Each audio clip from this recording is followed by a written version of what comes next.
Hi, everyone. I'm going to start right away because we've got so much to cover. I'm Anne Paul. I am Chief Executive of Doctors in Distress. This is a book club.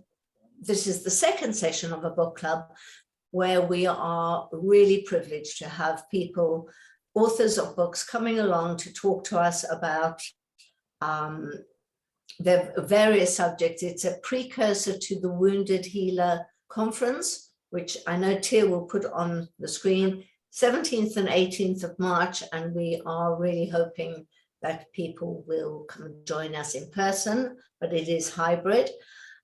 This book club is also part of a Restore program. The Restore program is part of Doctors in Distress in partnership with the Bigger Picture, and it covers a whole range of creative reflection, I think is the best way of putting it. We're not necessarily talking about expressive writing, but reflective writing. We're talking about how we use the our creative energies to reflect on our thinking. So today is very specifically about How to Rise by Dr. Karen Forshaw and Chrissie Mowbray. And we are really delighted that you're here. Thank you so much for giving up your time. Quick bits of housekeeping. We are recording the session, so please know, everybody, this is recorded. And the format is webinar. So you're going to see Chrissie, Karen, and Richard on the screen, and I'll be coming back as a host. Could you please put your questions in the Q&A function? We'll be monitoring that. We are going to make sure that there's lots of time at the end. But that's going to be a stretch because I think the conversation between Richard, Karen, and Chrissie is going to be really wonderful. So what I'm going to do now is I'm going to hand over to Richard, who'll introduce himself because he can probably do it a whole lot better than I can. And then we'll take it from there. So Richard, over to you. Thanks, Anne. So hi everyone, I'm Richard Duggins. I'm a clinical lead for NHS Practitioner Health in the northeastern Cumbria. I'm really thrilled to be here. A big welcome to our Wounded Healer Book Club for health and social care professionals. As Anne said, these book clubs are part of our preparation for our upcoming International Practitioner Health Summit 2022, and that's called the Wounded Healer, Hope and Healing Beyond COVID, and that's from the 17th and 18th of March this year. I'd just like to say a little bit about NHS Practitioner Health, the service where I work. In my opinion, it's an outstanding service. It's free, it's confidential, it's an NHS service for any health professional. We offer advice, support and treatment to any health professional struggling with their well-being. We also offer a wide variety of wellbeing advice and wellbeing support. Please just have a look at our website if you haven't, for the vast range of things that we now offer.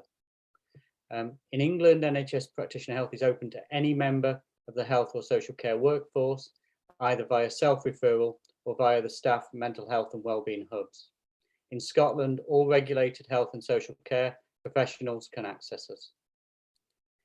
As you might imagine, NHS Practitioner Health has seen a record number accessing our service in the last 12 months. The people who are now accessing our service are feeling increasingly exhausted, overwhelmed and struggling often, and struggling to get on top of their workload. The pandemic has taken its toll, and as we see the country again opening up, we see vaccine boosters being given, and we see a focus again on waiting lists, it may feel to many staff that they barely had time to take a break and reflect before the next challenge approaches. So if you or anyone you know feel like your mental health has taken a battering or their mental health has taken a battering, please just get in touch and we will be there to help.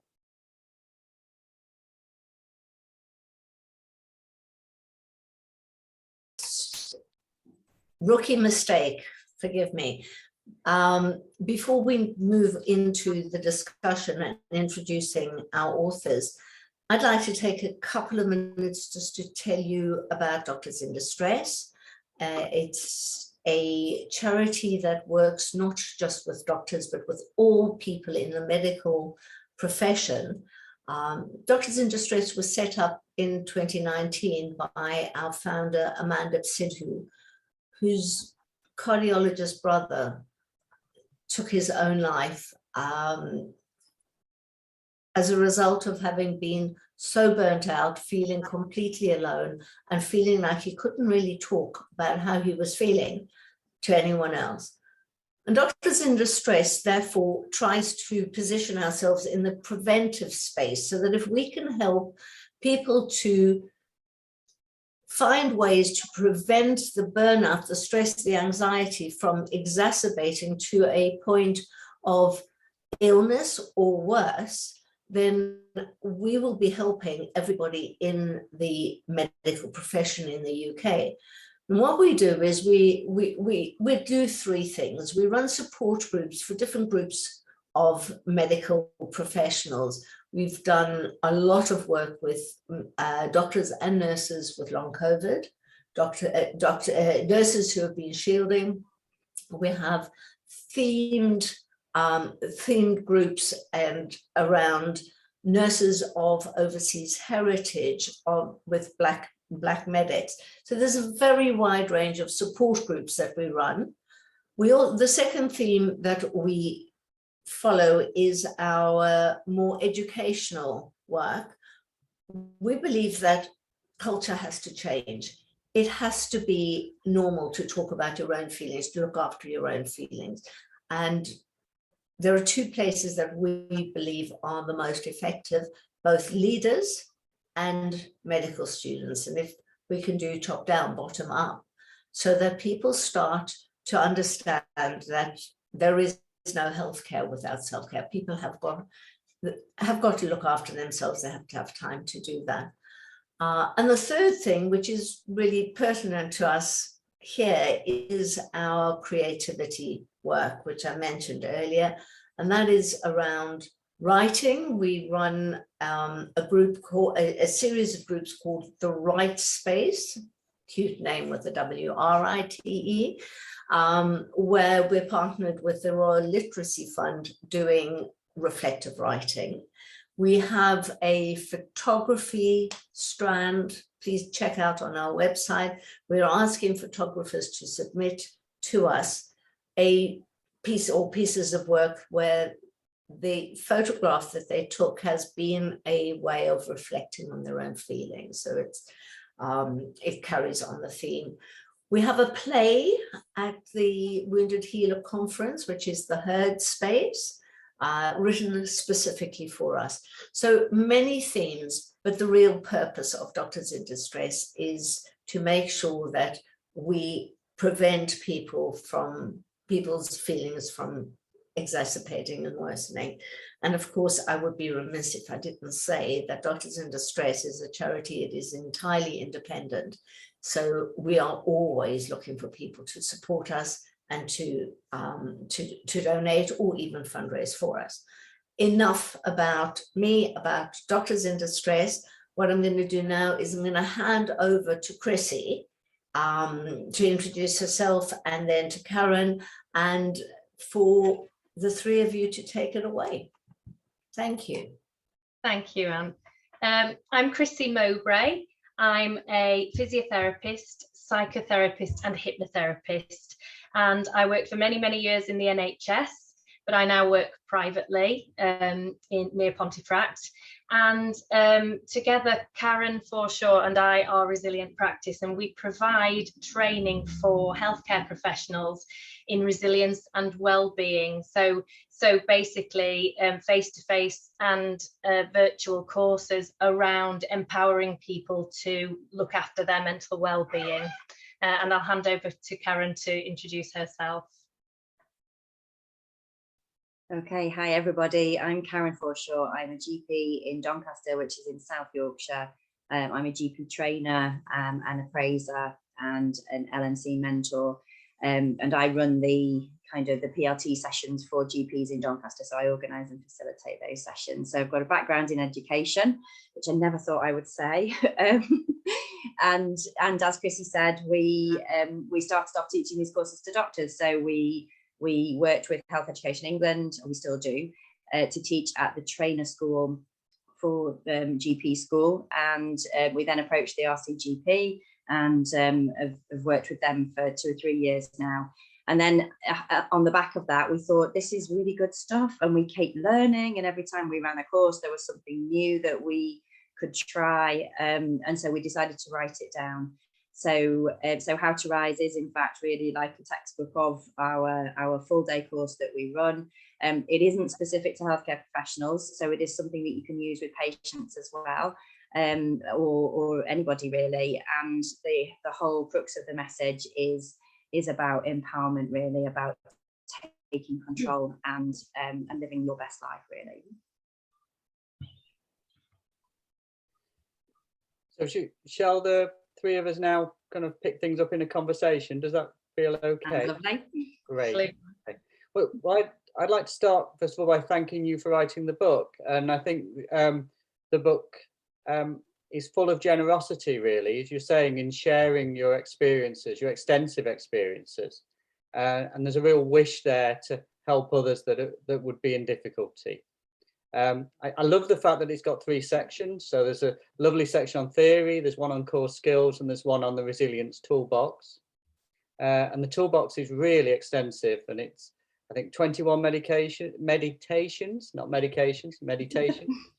16 visualization exercises, 23 practical exercises. And I think what we're intending to do today is we're going to have a conversation, but we're going to break that at intervals, and you're going to share 2 of those exercises with us, aren't you? Absolutely. I think it'll be great. Okay. But if we start with kind of a bit of a conversation first, and I think this picks up probably, Karen, with what you were just saying, but it's one of the things you say in one of the chapters of the book called Observation and Choice is that we need to wake up to what's going on within us and live more consciously. And I thought that might be a good place to start. Would you, any of you, like to say a bit more about that? Absolutely. So basically, you were saying that the book is in 3 sections, and the first section talks a lot about various aspects of self-awareness. So understanding why things affect us in the way that they do. So understanding about our conditioning, learning a bit about shadow, looking at something called the locus of control, our emotions, the cognitive behavioral cycle, and all of the things that influence the way that we perceive things. We all have our own unique model of the world, and it's based on that. It's based on this construct that we make to help us understand things. So the first, the middle part of the book is actually core skills. So after learning that theory, we thought that people needed a set of core skills before they looked at the tools, although you don't have to approach it in that way, because the core skills underpin everything that you do throughout the day and also relate to the tools. And the first core skill is observation and choice.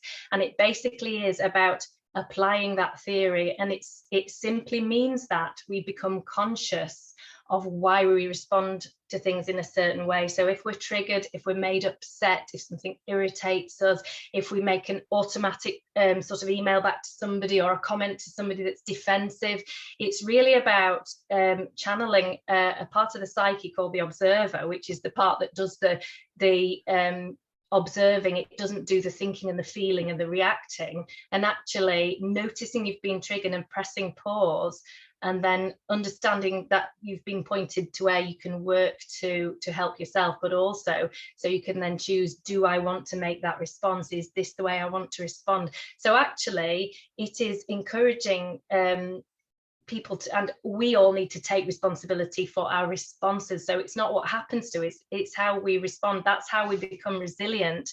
The environment needs to change, but how we respond to it makes us resilient so that we can change it. So that, although it sounds like hard work because it means it's all down to you, it's actually incredibly powerful, because it means that whatever happens, if it's out of your hands or not, and it's not controllable, your response to it is where the power lies. So you can choose how you respond to things, and that is how you stay afloat basically in these difficult times.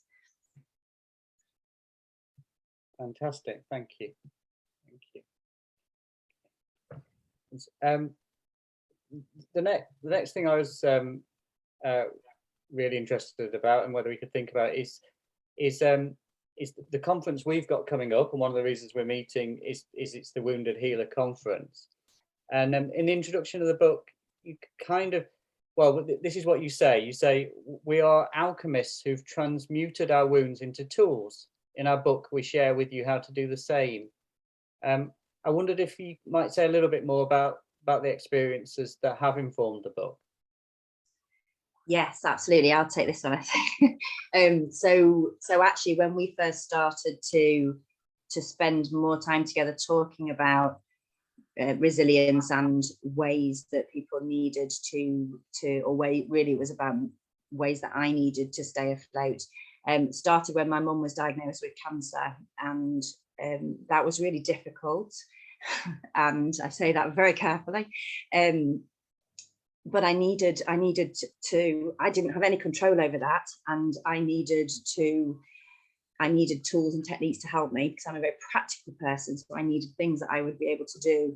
And Chrissie has been involved and interested in kind of meditation and mindfulness for a long time, so she introduced me to those kinds of things, and I thought, oh my goodness, this is so applicable.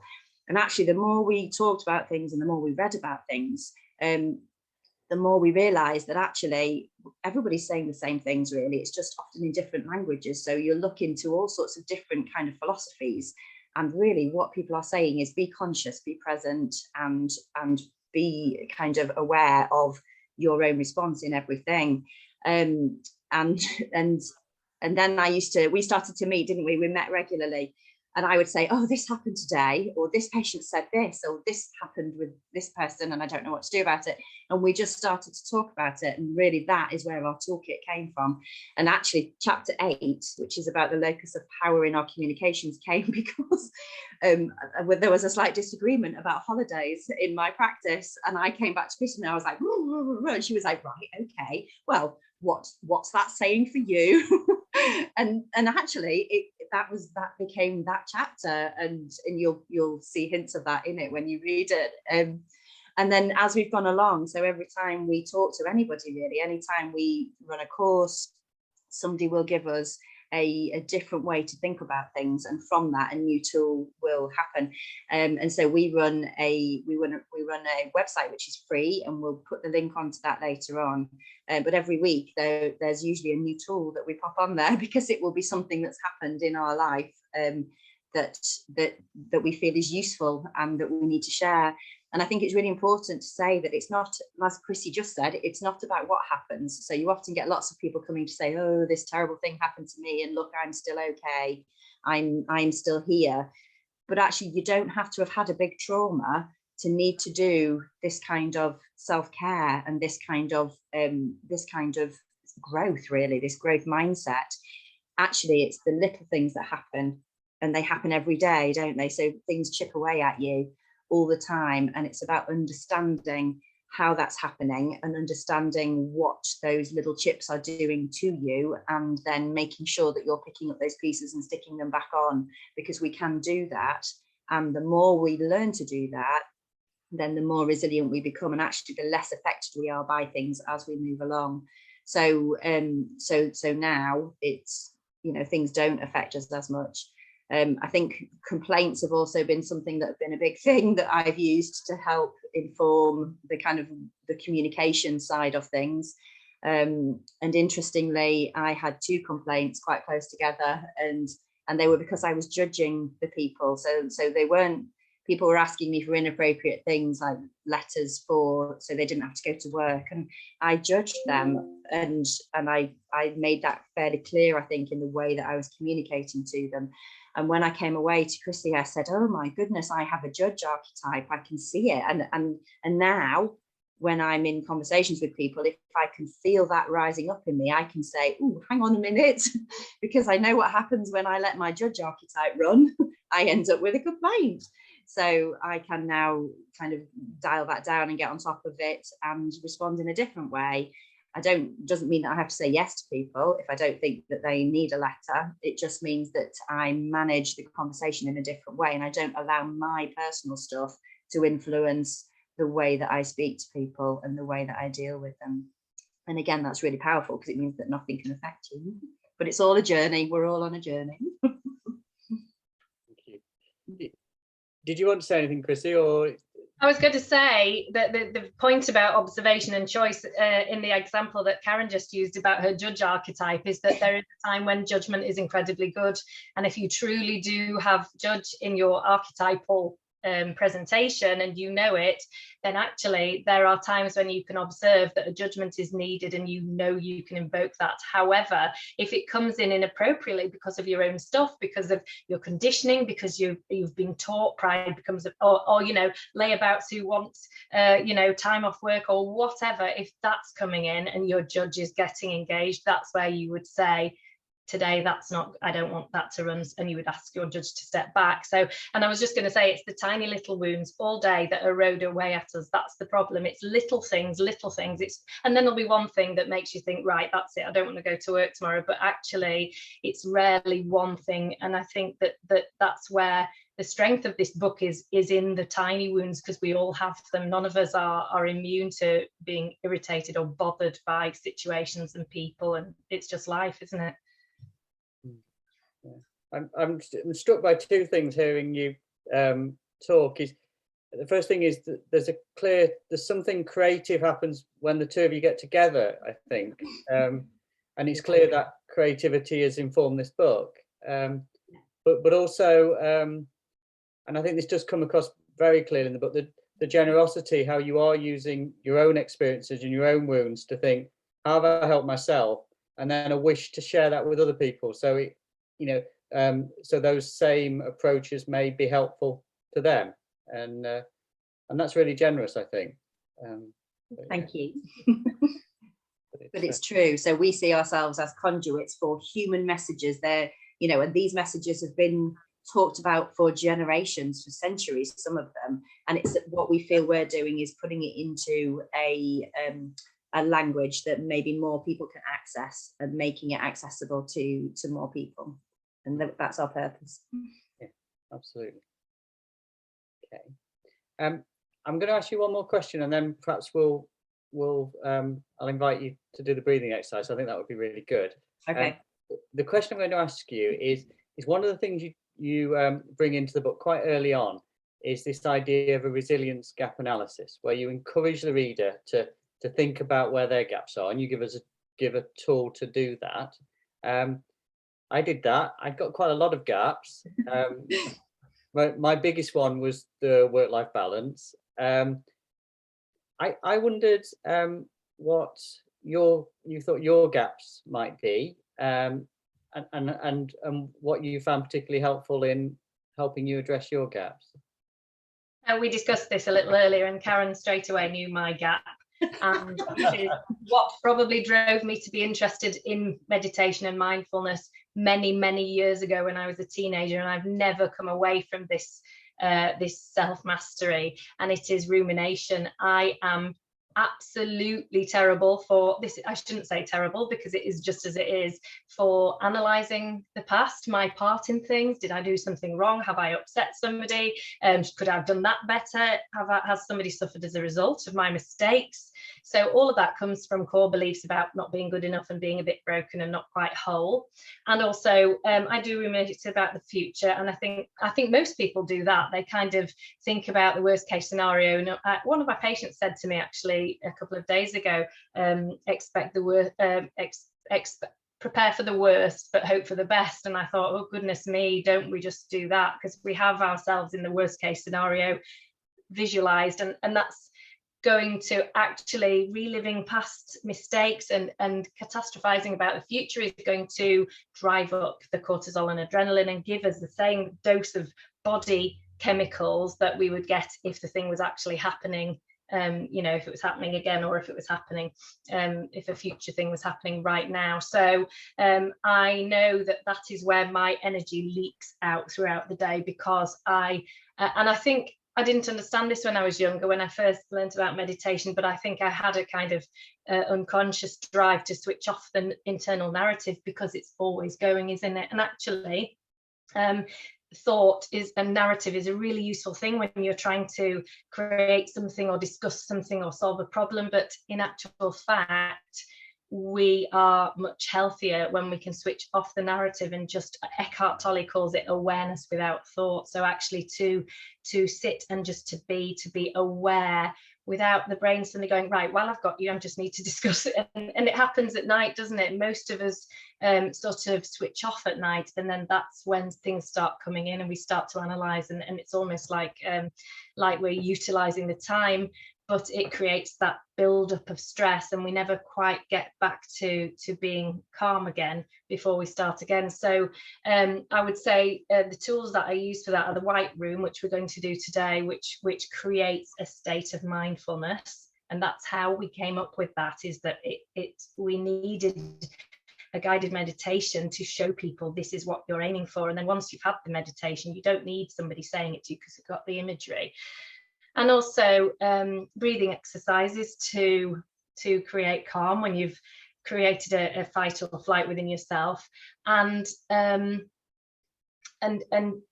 are lots of tools in the book, lots of meditations in the book that you can do, which will take you on a journey. So there are lots of tools to address rumination. A lot of it is around presence. And also, I talked about core beliefs, driving that internal narrative. Reframing is one of the biggest tools that we use in our courses. So you would look at what the core belief is and you would reframe that, you would challenge it and say, is that true? And you would create the new core belief to go to, and the same with the narrative. And that affects all of your behaviors following that and all of the outcomes. So, and again, it's all about being aware of it. It's catching yourself ruminating, isn't it? And saying, okay, interesting, you're ruminating, and then taking action and choosing what to do about it. Karen, did you want to share your gaps?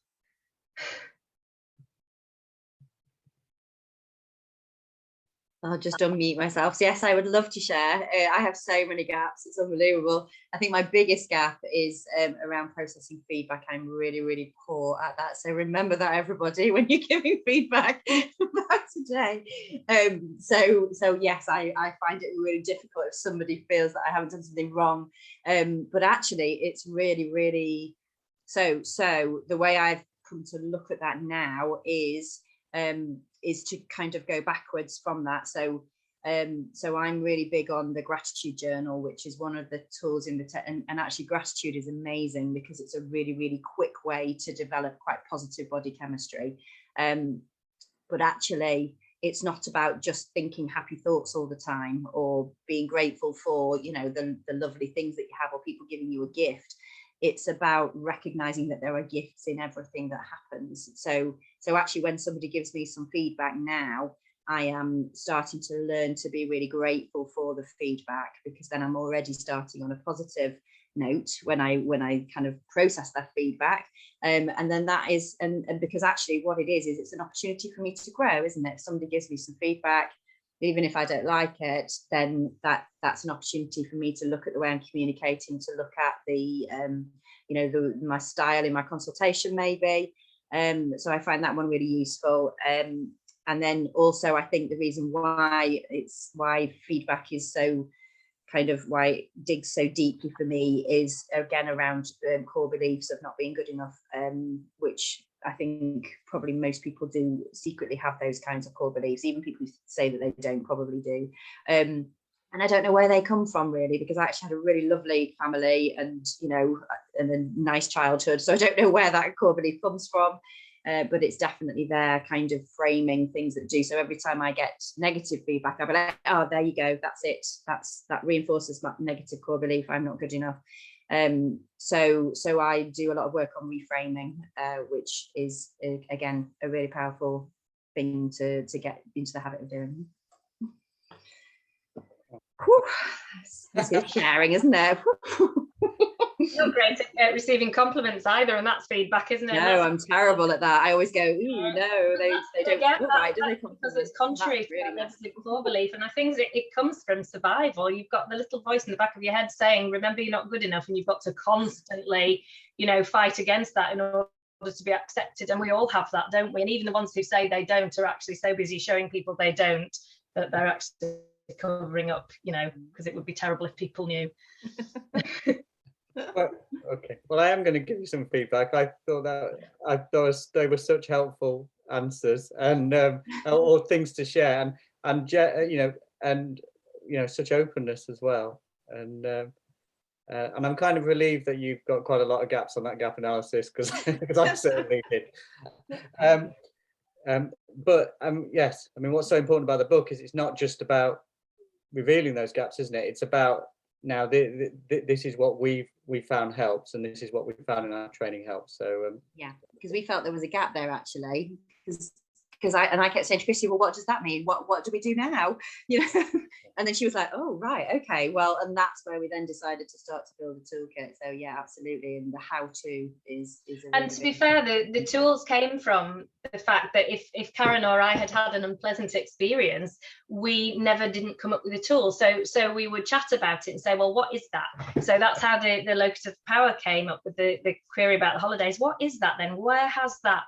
And what tool can we use? Because neither of us wanted to be in that horrible position again. You know, it's that kind of, right, now if this comes up again, I've got a tool to use, and we draw on these tools all the time. I mean, and the thing is, we never stop talking about it. My patients and Karen's patients, we talk about these tools all the time because they are ways of staying afloat, so you're not tipped away at.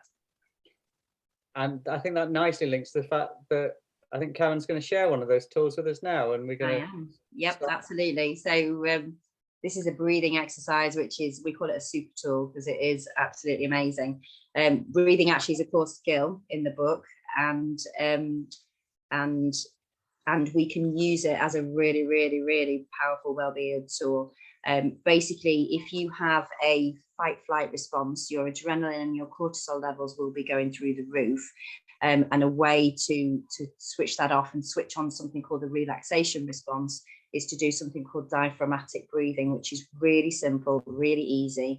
2 to 5 minutes of diaphragmatic breathing will turn on your parasympathetic nervous system, which will activate the relaxation response. And this is something that was developed by Herbert Benson in about 1969. He was a cardiologist who realized the kind of power of it to reduce people's blood pressure.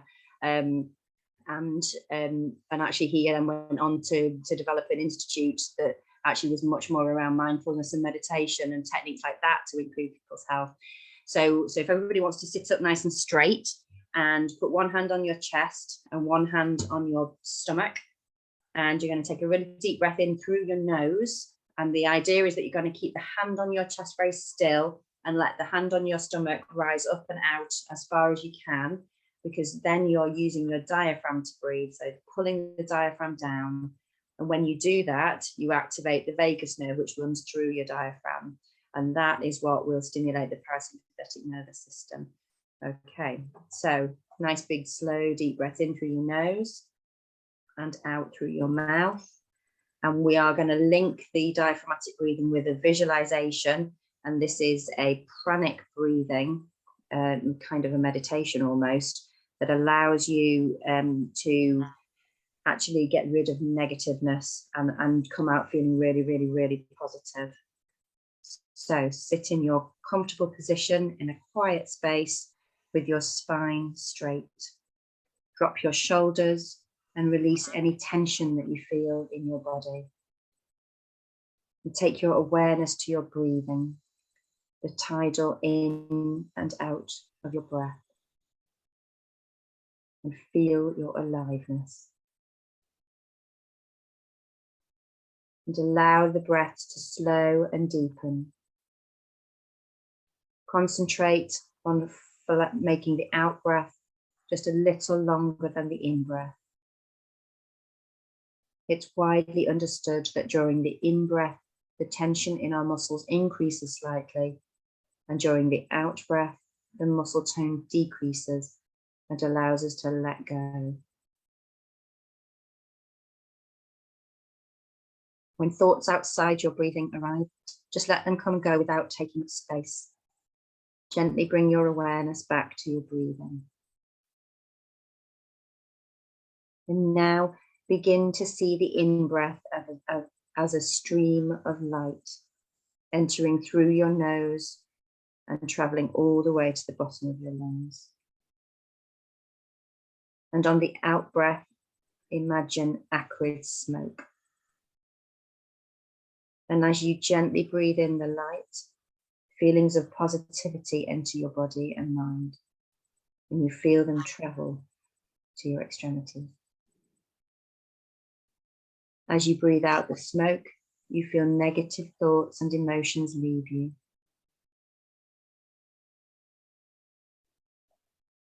And as you continue to do this, you feel the smoke begin to become paler and thinner as it is suffused by the light of positivity that is circulating. And eventually, the smoke is difficult to see, and every part of your body is filled with light and positivity.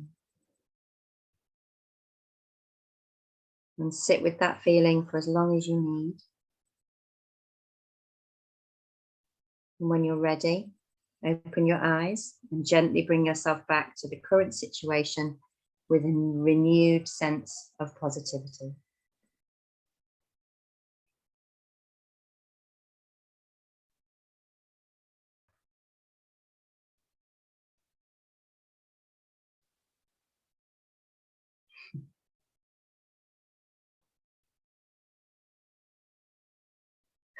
I like that one. It's nice. It is nice. So, yes, I'm hoping everyone who felt like joining in joined in. So it's yeah, I feel more yes. Thank you for that. I think probably enough to say. I suppose people can put in the chat how they found it if they wish to. Okay, right. So I'm going to move back to the conversation if that's all right. And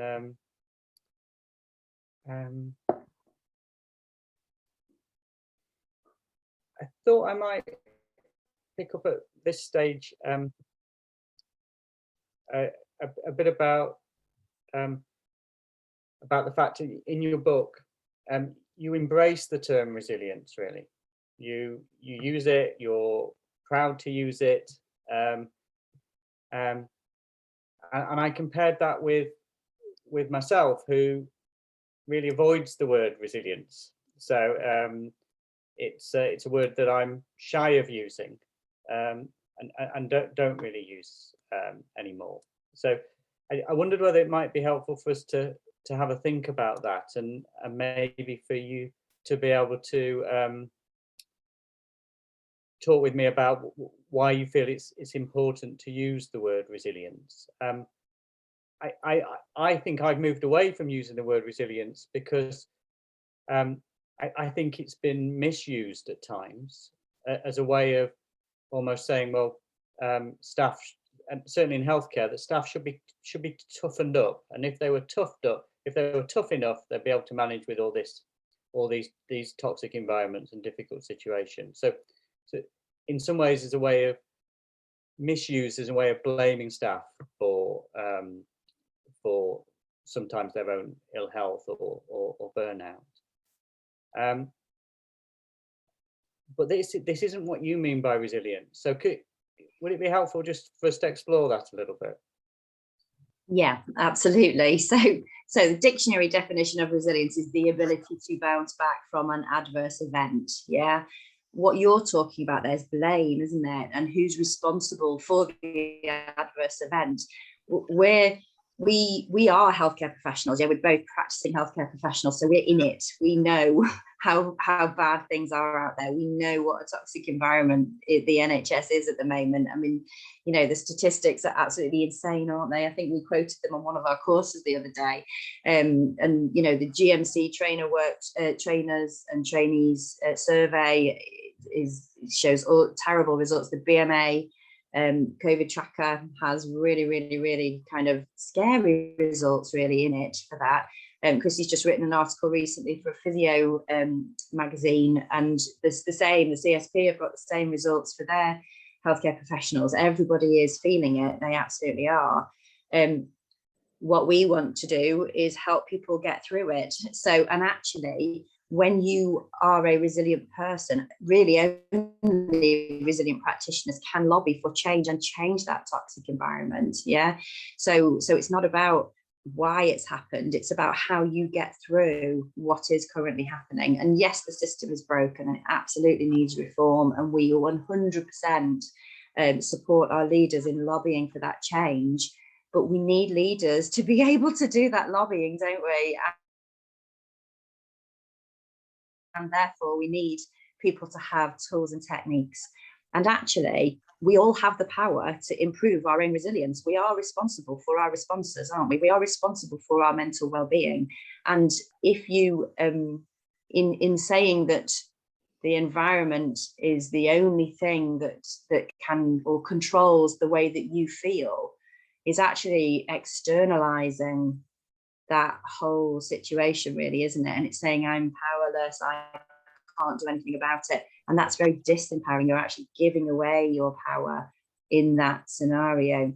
Whereas if you say, right, okay, it's really tough and things are bad at the moment, what can I do to make things better for myself?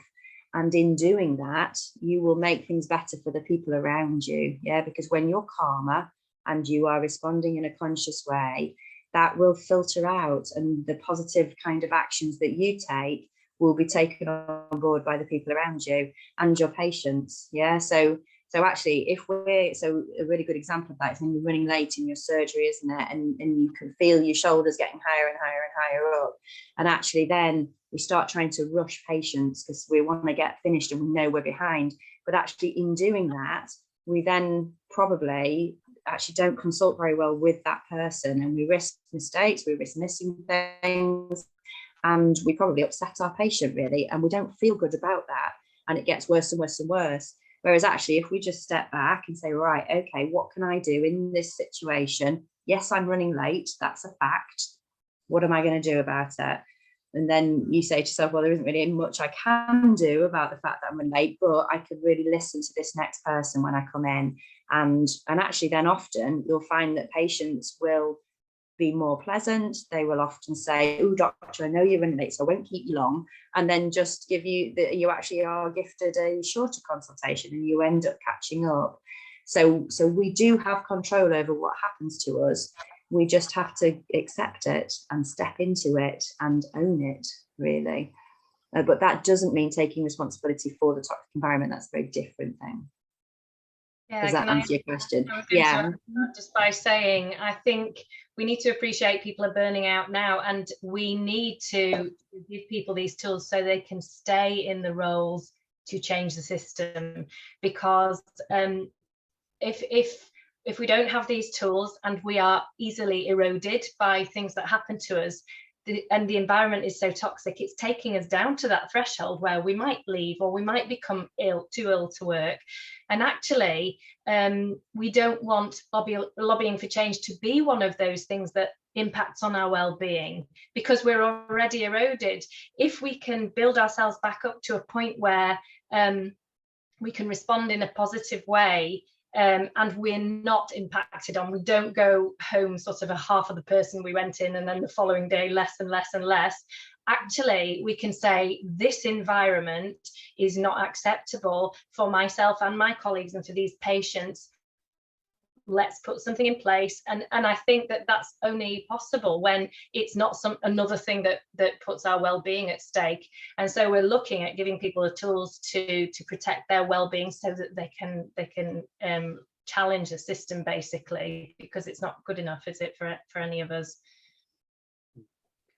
I think that fits in with, I mean, thank you for that explanation. It's really clear, both of you. I was thinking, and I'm much more on that page with regard to resilience. But I think the other thing that it does make me think about is that area of responsibility, and one of the things that you stress again and again is promoting an internal locus of control and taking more and helping people take more responsibility for their lives. And I know your book isn't just for healthcare staff, it's for everyone. But one of the things I find when I see healthcare staff is it's almost if they take too much responsibility sometimes.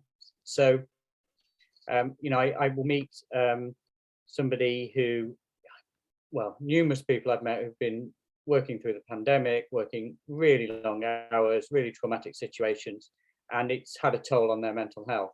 And they've come in and said, you know, I feeling really bad, saying, you know, I just couldn't manage this. It was just too much. And I felt they're taking responsibility that they can't take responsibility for.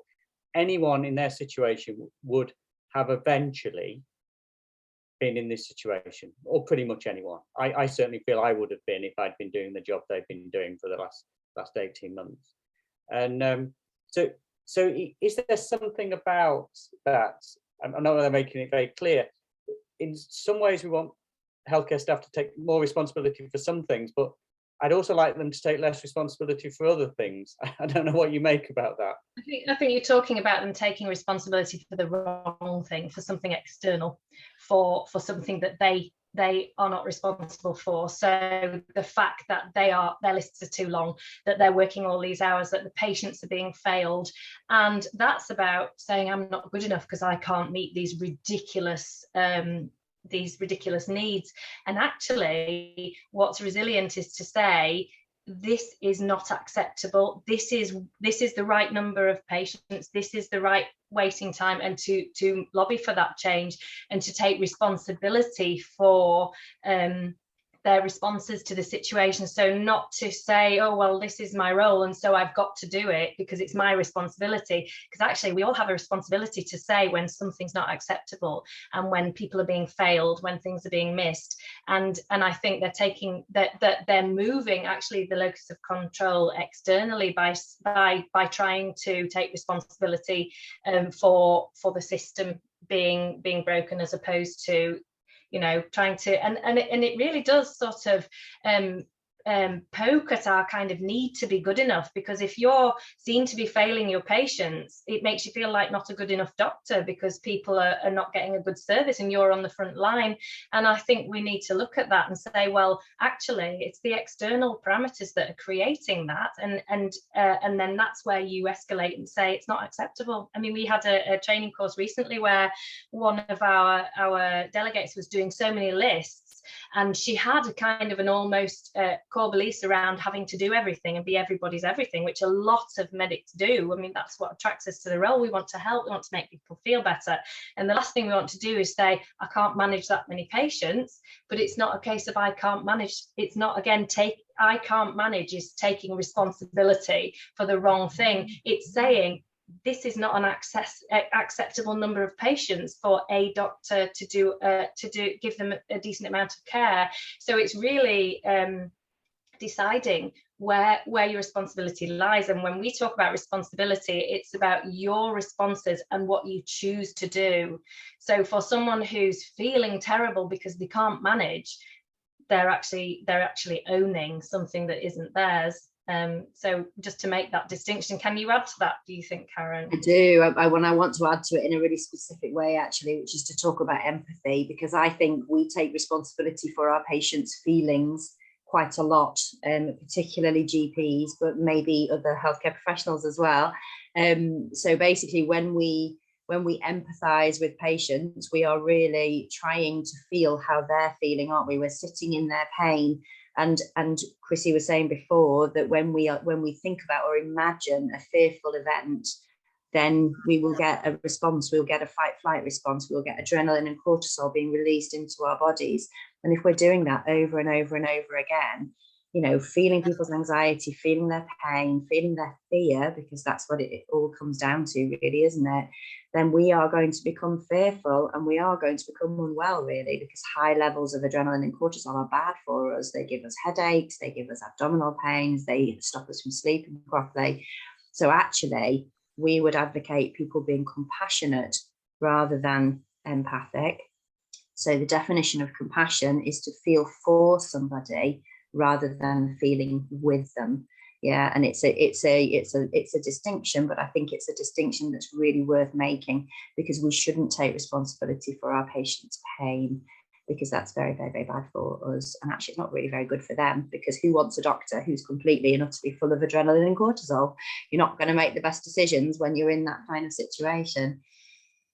Yeah, thank you. That's really helpful. I just noticed Anne put her hand up. I don't know Yeah. if she wanted to say something or. I did. Okay. Thank you so much for the opportunity. I'm fascinated by the question, this whole concept of taking responsibility for your own feelings. Absolutely. But if you take a really busy hospital setting where taking responsibility for your own feelings may feel to others like you're pushing back, do you have any suggestions particularly for people in the medical profession at this time, where there is a bit of a discord, because we can be busy taking responsibility for our own feelings, but everybody else is rushing around and doing so much that that's quite hard to make happen.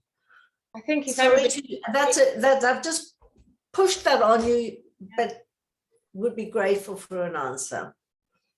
so if everybody is rushing around, everybody's actually sharing, letting the NHS know that this is doable, actually, because we're all doing it. I remember when I worked in the NHS, a member of staff would leave and they would say, yes, we'll advertise, no problem, but you'll have to manage on a skeleton staff for now. And by the time the next budget, they'd said, well, you know, you've managed up to now, so we won't recruit anybody else. And I think the more we're prepared to take on, and I'm not saying, you know, down tools and march, but what I am saying is that in departments where there are teams, we need to have a real measure of understanding about what is and is unacceptable for our patients and ourselves, and what we will all be prepared to do. And then we need to when I say assertive, that's an overused word. We need to very clearly say to the powers that be, this is, because they're the administrators, aren't they? So this is what this department needs to function safely and for the best of the patients. And I do believe that the people who are rushing around and sort of looking at you because you're pushing back, that again is driven by a need to be good enough and to be doing the best and to be, you know, not saying no, because we're not good at saying no as clinicians. We're not good at saying no, and that's because we have and actually, if we say yes to everything, we don't do anything in a way that provides quality, because we're doing so many things. So we have a tool on our course and in the book for saying no. It's about healthy, clear boundaries, and I think we need to communicate with each other about that and not just say, I'm responsible for my feelings, I'm going to pull back. It's really, that's about teamwork and communication and looking at everybody being on the same page, really. Do you want to add to that, Karen, at all? Yeah, to pick up on, because you were about to say it and then you didn't say it. So basically, when we are worrying about what other people think of us, and as our kind of that is really well, you're actually really very externalizing things, aren't you? Because you're allowing how you feel to be based on what somebody else thinks, and what control do you have over what somebody else thinks. So in actual fact, what Chrissie said about setting clear boundaries should be very clearly for you as well, to say, this is what is safe for my role, this is what makes a good doctor. And saying yes all the time and doing everything and coping and running around and doing doesn't necessarily make a good doctor. And as Chrissie was saying, we all know if we try to do 10 million things at once, we really manifest chaos. We don't do very much at all, do we? And we miss things, we make mistakes when we're doing that. So again, it's about stepping back, it's about stepping away from the need to be the person that can do everything, and accept that there are limits to what we can do, and that they are about safety and not about our own internal kind of, are we good enough as a doctor? Thank you for that. And I'll just underline, it's about safety for self as well as for everyone else. Yeah, absolutely. Yeah. Okay. Because like you say, what we don't want is people to get to a point where they think there is no other way. That should never happen, ever. Thank you. Richard, back to you. Yes, well, thank you very much. I'm really glad. I'm really glad that we had that conversation. I think it's really helpful. And although I do recognise that what you're both saying is quite countercultural to some people. Yeah, definitely. We get pushed back on this at every single course. Everyone says, but what about the environment? But actually we are quite comfortable in talking to people about that. And it's about time people started to accept that, yeah, the environment is really terrible, but actually you have a personal responsibility to yourself to make sure that you are fully equipped for yourself, not for the role, not for the job, but for yourself. And you need to be enough for yourself. That's important as well. Yeah, because I think we all have these expectations of ourselves that sometimes are unrealistic. So we need to be enough just as we are.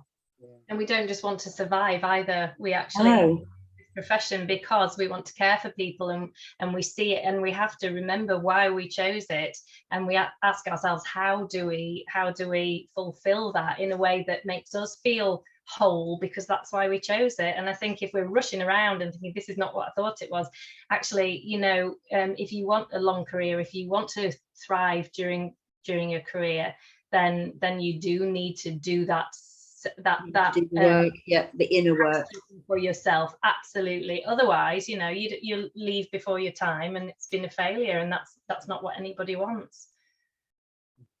Thank you. I've really valued being able to have this conversation with you. It's been really helpful. I hope our other attendees have found it helpful.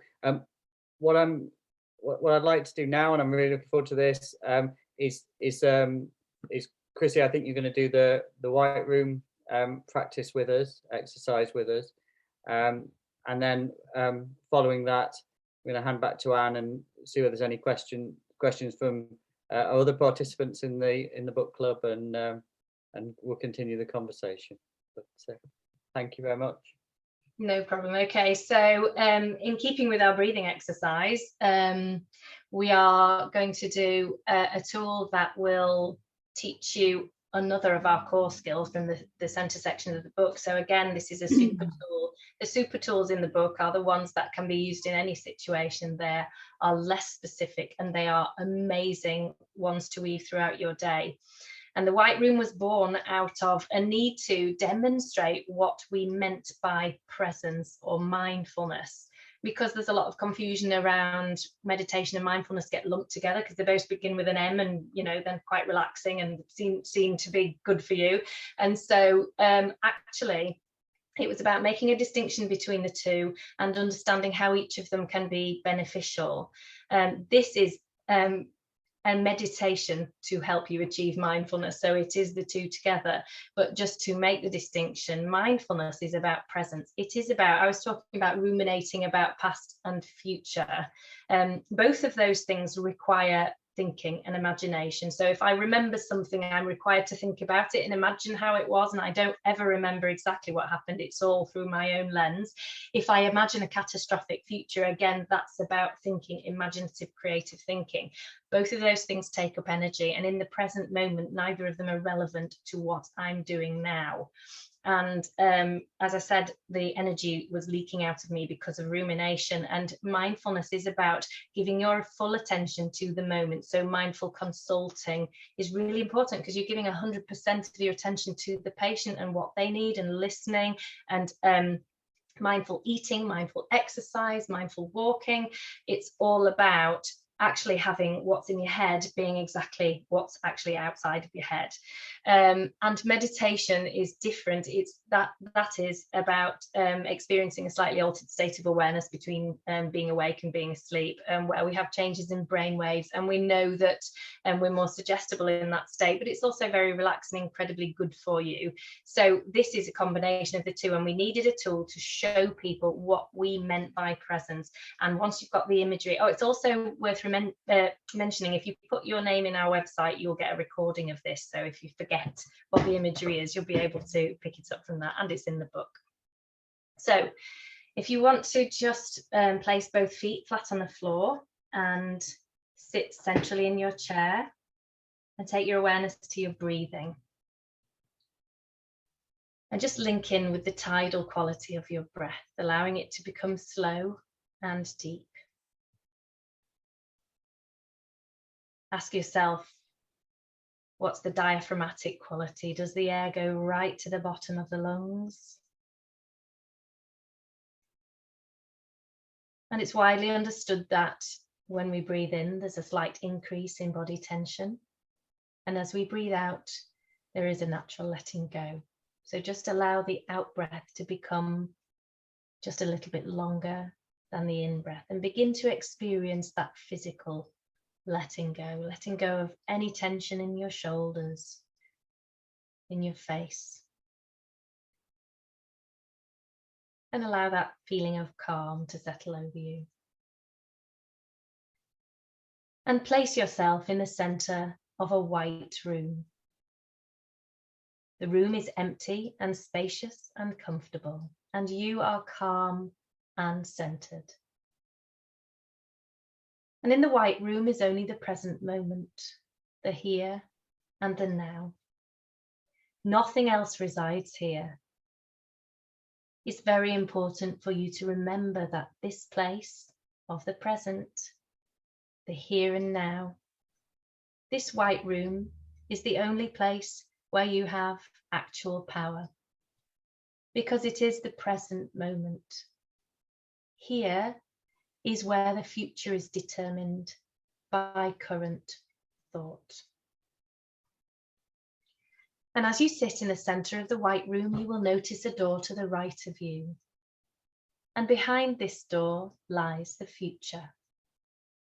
But it is a future of infinite possibilities and limitless potential.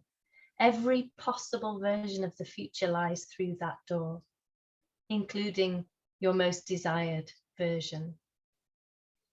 It is unknowable, free of any constraints and past conditioning and limiting beliefs. And worrying about future events, be it tomorrow or years from now, is not appropriate. You cannot step through this door because the future is not determined yet. You determine the future with the thoughts, beliefs, and intentions that you hold right here in the present. In the white room, you are the architect of the future. What thoughts belong here, and what seeds do you wish to plant? And in the white room, there is a door to the left of you, and behind it is the past. Everything that's ever happened from birth right up to now. Every memory, everything you were taught, everything you learned by experience, every consequence of every action, everything you saw or heard or felt, all on the other side of the door. And you cannot step through this door either, because the past is known. It is limited by past conditioning, old outmoded beliefs, and it is completely unchangeable. Often thoughts will drift through these doors into the white room, thoughts about the future, ruminating about maybe meetings at work, whether something will be completed on time, results of tests. Thoughts about the past, perhaps recalling conversations and reliving experiences. Good or bad, pleasant or unpleasant, they will always drift through the door and take up space in the white room. But nothing resides here except the present. You, in this room, listening right now. So, take a few housekeeping moments to examine the thoughts that are circling your white room. If there are future concerns, like plans for tomorrow or something you need to do later, or when you've finished this webinar, future appointments, or even things we don't know yet, put a label on them each and put them through the door to the right and close it. If there are past concerns, like conversations from last week or the day that you've just had, people you've spoken to, things that you've talked about, anything that's already happened that you are bringing up and analysing, give that a label and put it through the door to the left and close it, and keep going until in the white room is only the current environment, what you see, what you hear, what you feel. And as you sit in the white room today, feel that there is infinite potential here. Whatever you bring into this room has a part in manifesting the future. So be grateful for the power to choose what you allow into this space and what you nurture and grow, and to keep it free of anything that is not appropriate, that does not belong, that doesn't serve you, that doesn't help or nourish or sustain.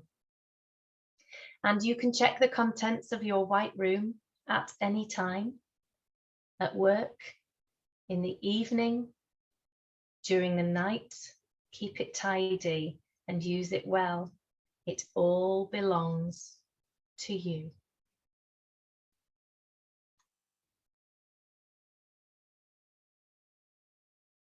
So gently and slowly begin to return to the situation in the room, back to full awareness, with a clear head and a new skill to try out tomorrow or even tonight before you go to bed. And I'm now going to hand you back over to Anne from Doctors in Distress. When I planned that segue, I didn't think that we'd all be feeling quite where we are, where I hope everyone is feeling now. So thank you for that. That was very powerful, and the infinite possibilities just keep on running through my head. We don't have questions in the Q&A, and I'm hoping that's because everyone has been so present, listening and participating with you, because one of the things that strikes me of this session is how unusual it is to have exercises onto a screen that, for me personally, and I think I speak for all of us, really work. So thank you for that. Let me try and summarize and then see if any of the panelists want to add anything. Richard, you started with saying how generous you felt Chrissie and Karen are, both in the writing and in the speaking about it and sharing. I found the personal experiences, I think for a lot of people, personal stories help you put yourself in where people are talking, but it is difficult. And I think the fact that the two of you share yourselves so much makes what you're saying come alive. So for that, thank you. And the other thing from my personal experience, the chemistry between the two of you helps to make it so powerful to listen to what you've got to say. But more importantly, the messages. And Richard, your ability to pull out messages and thoughts has been really helpful, I hope, for other people as well. Could I ask if any of the three of you want to add anything? I've got a couple of concluding things to say, but over to any of the three of you. Anyone? I think all I would say is we just hope that we kind of spark some interest for people in going away and finding out about yourself and the way that you respond, and really find things that work for you, because meditation isn't for everybody. Some people need things that are more practical, but there are ways to do things, definitely. But the most important thing is to press pause and observe your thoughts, your feelings, and your behaviors in all situations, and then choose, do you want to evolve or repeat? And remember that Einstein says doing the same thing over and over again and expecting a different response is in fact the definition of insanity. So maybe we do need to start to think about moving in a different direction, trying something new. Karen, that is my absolute favorite quote, which I'm afraid I use rather more, ergo. Can I just highlight those conscious, the theme that you've just said, and throughout everything we've been talking about, is we have a choice. We have a choice about how we respond.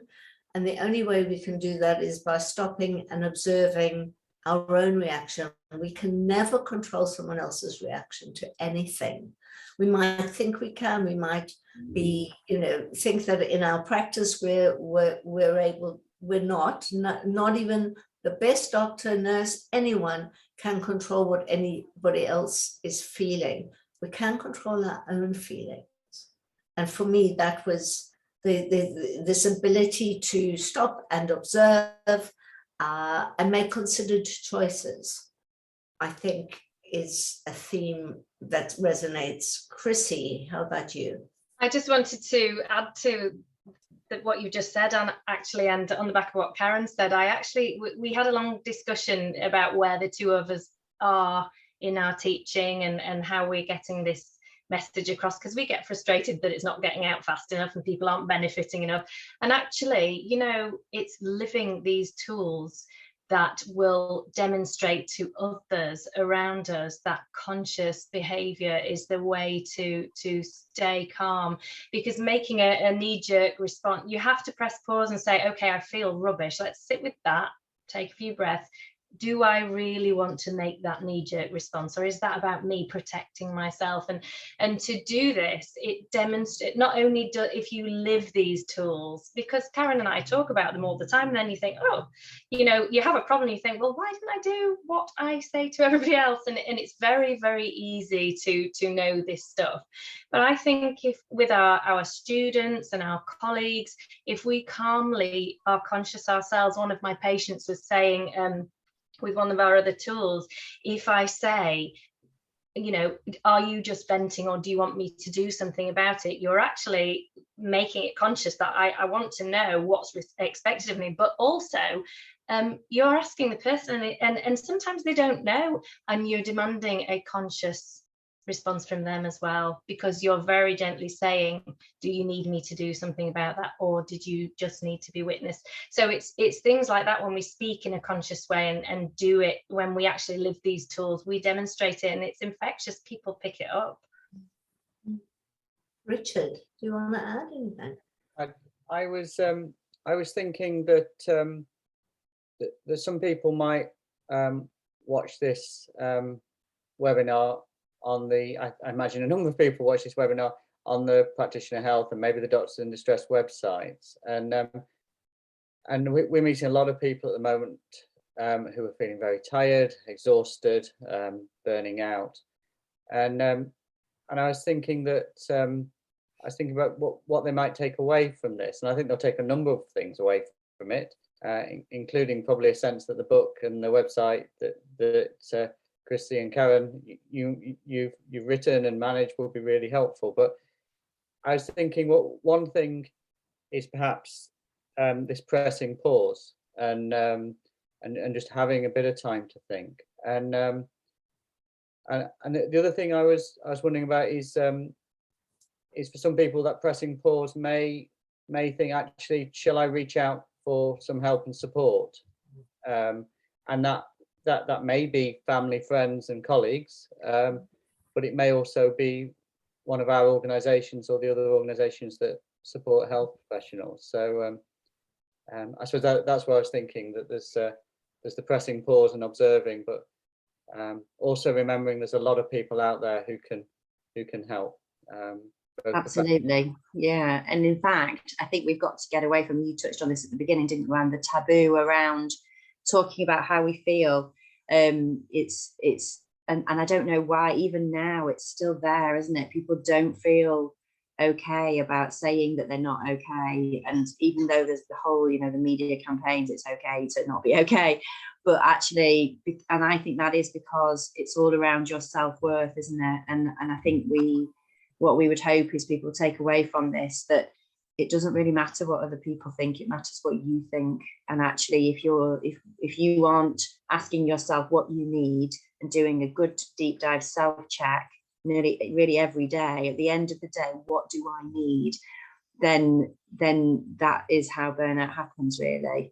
And sometimes what you need might be just to have a talk with a friend, or it might be to get in touch with an organisation that can offer you confidential support. So we would support people in doing that if they need it. As an appraiser, I recommend it. I talk about NHS practitioner health with each one of my appraisees, actually. Yeah, I mean, it's really important. People are talking a lot about asking others how you are, but there's a hi, how are you, which is very different from giving somebody the space to say, to do what we've been talking about, which is do that moment and pause and check in the reaction. If you ask me how I am, how does it make me feel to start with before I answer it? Interestingly enough, many years ago, someone gave me a sticker to put at the back of my phone, which was the pause, the 2 lines. And for a while it worked. And then, of course, I ignored it, which is what happened. So I think this need to allow people to say how they feel is really important. I'm conscious of time. It's amazing how quickly the time goes when you're just listening to really interesting people. So why don't I just wrap it up with, first of all, echoing what Richard said about our organizations. We're not the only 2 organizations, clearly, but do make sure that people know that there's help. So very quickly, an easy way to distinguish between our 2 organizations, for example, is Doctors in Distress tries to help people who are well stay well. And wherever we come across someone who needs medical help, intervention, that's PH and others. But as Richard said at the start, the number of people who are coming through your doors at the moment is a clear indication of how much need there is. And it's up to all of us to start normalizing the ability for people, the space for people to say how they are and to look after themselves. Just to a heads up, I think our chair and I don't think she's medical lead anymore of doctors of PH, of Practitioner Health, but Dame Claire Dorada is actually going to be on the on Sky and Good Morning Britain tomorrow morning, talking about our campaign, which is to try and normalize, to give people time in the NHS to consider their own health and self-care. So we're there to help. My fervent hope is that none of us ever needs to be there to help, that one day everybody will be able to talk about and to spend time looking after themselves. We've got a few minutes for final remarks. Should we just go around and see if anybody wants to add anything? And for me, more especially, if any NHS colleagues are, or medical colleagues are on this call, what one tip would you give people, the most important thing to do right now for themselves? I'll start with Karen.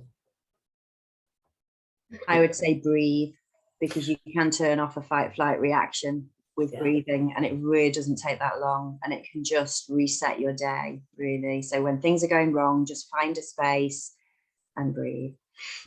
Brilliant. Chrissie. I'm going to quote Thich Nhat Hanh, who passed away on Saturday, who's a Vietnamese monk and the father of Western mindfulness. And he wrote a poem, Drink Your Tea, drink it reverently and slowly, as if it was spinning around on the Earth's axis. And what he meant was, don't drink the emails you've got to send, the argument you've just had, the last patient you had in. Actually press pause, taste the tea, and take a moment. And I think it's so important to take that time throughout the day to let go of all the things that you have absorbed. Thank you. Richard. I'm going. I think if I could say one thing, I'd say that in my mind, well-being's a team sport. So take every opportunity you can to reach out to others and to make connections, do nice things with them, and have good conversations, I think. Keep talking. Actually, sorry, Anne, I'm just going to jump in there because I was reading this. It was a symposium of kind of American psychologists who are, they talk about resilience. Well, they write about resilience. So George Bonanno is somebody who's written an awful lot about grief and how to get over it, really. Not in a get over it kind of way, but how people recover from it. And they were talking about recovery from trauma. And it was really interesting that actually all of them, one of the ways that they said was about having connections, having social networks and family time. And that doesn't necessarily have to be family, does it? Your family or they're your tribe. So yeah, I absolutely agree. Tribal. Yeah, thank you. And well-being is a team sport. I might just have to use that once or twice going forward.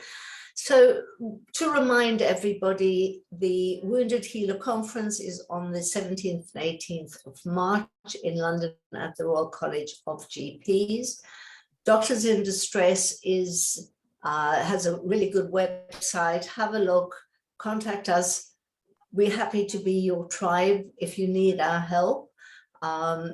Practitioner Health, thank goodness, is there for clinicians in particular to reach out and get some help as needed. I don't think there can be too much help for people. I think that I feel we've got a responsibility to provide as much kindness and compassion as we can. And by doing that, we will help other people. We will help ourselves as well. And that's my parting shot, unless anybody's got anything else. Richard. I just say that we've got another 2 of these coming up, haven't we? One next month and the month after as we come towards the conference. So yeah, I think that we if you've got ideas of people to join our book club, we'd like this to go forward. We'd like it to be a regular thing and build this conversation. It's good. Everything starts with a conversation. So I wish you well. I can't thank you, Karen and Chrissie, enough for giving up your time, for writing the book, for giving up your time. Richard, as always, thank you for a wonderful conversation. And I wish you all a very pleasant evening. Thank you again.